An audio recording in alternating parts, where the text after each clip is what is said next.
10 দিন পারবো, বাট কতদিন করবো এটা ডিপেন্ড করছে এর মধ্যে থেকে কোনো একটা আসন লাগবে অবশ্যই। কারণ আমি এই অনুষ্ঠানে নেওয়ার আগে কিন্তু কনফারেন্স কল করেছি, তো আমি আশাবাদী এর মধ্যে কোনো একটা ভালো খবর আছে ফেরত আসবে। এ বিষয়ে মানে ঢাকার থেকে আমি বিশেষ সূত্রে বিভিন্ন খোঁজ খবর নিয়েছি এবং বিভিন্ন নিউজও কিন্তু আমি দেখেছি। তো অলরেডি কাজ চলছে। তা আমার কথা হচ্ছে যে এই বছর যেন পার না হয়, খুব দ্রুত যেন কাজটি হয়। তো আমি যদি আবার অনুষ্ঠানে না আসতাম তাহলে কিন্তু ওই অনুষ্ঠান যেটা করেছিলাম সেটার যে ফলাফল বা সেটার একটা গতি পেয়েছিল সেটা কিন্তু আমার ধীরগতি হয়ে যেত। কারণ একটা সময় মানুষ ভুলে যেত, ঢাকাতেও ওইভাবে আর যুক্ত থাকতো না। সেকেন্ড টাইম আসার কারণটা হচ্ছে যাতে গতি পায়, যে অনশন সে সাময়িক বিরতি দিয়েছে এবং বগুড়ার মানুষ একেবারেই যে ভুলে গেছে ঘটনাটি এরকম না। বগুড়াতে কিন্তু আমি যখন অনশনে ছিলাম তখন কিন্তু প্রতিদিন মানববন্ধন ছিল এবং মানে প্রচণ্ড গতিবহুল একটা সময় ছিল। প্রতিদিন আমি অনশন করতাম, পাশাপাশি দেখতাম 1টা বা 2টা, কোনোদিন 3টা পর্যন্ত মানববন্ধন হয়েছে। আমি যেদিন থেকে অনশন বন্ধ করেছি সেদিন থেকে কিন্তু অন্যান্য কার্যক্রম কিছুটা মানে ধীরগতি হয়ে গেছে।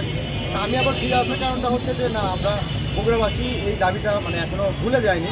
আমরা কঠোরভাবে এবং মানে খুবই কঠিনভাবে আপ্রাণভাবে চাচ্ছি যে এটা হোক।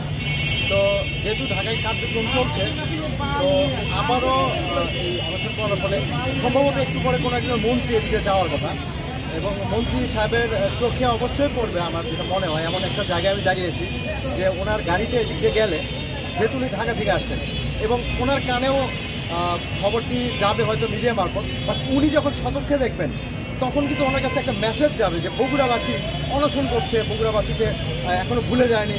এইটাই হচ্ছে সবচেয়ে বড় কাজ।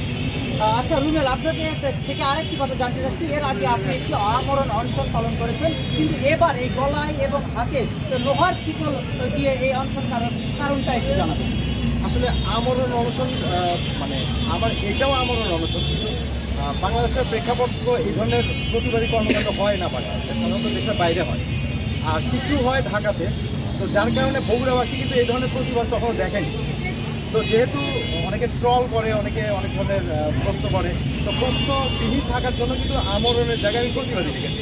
আর প্রতিবাদী লিখলে তারা কোনো প্রশ্ন করছে না, যখনই আমরণ বলা হচ্ছে তখন তারা ট্রল করছে।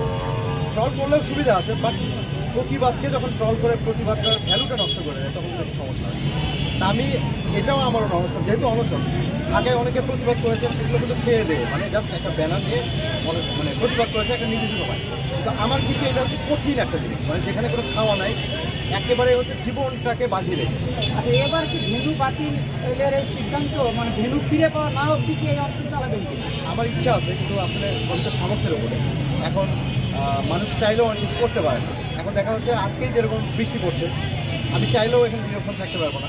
এখন পরিস্থিতি নির্ভর করবে, শরীরের পরিস্থিতি। এমনকি আমার অসুস্থ মা, তিনিও তো কাউকে না কাউকে মারফত পেইন দেয়, মানে কাউকে পাঠায় যে মানে টেনশন করছে। আল্লাহ পাক যতক্ষণ থাকতে দেয়, মানে আমি পারবো, মৃত্যু আগ পর্যন্ত পারবো, কিন্তু আল্লাহ পাক কতক্ষণ পর্যন্ত আমাকে রাখে।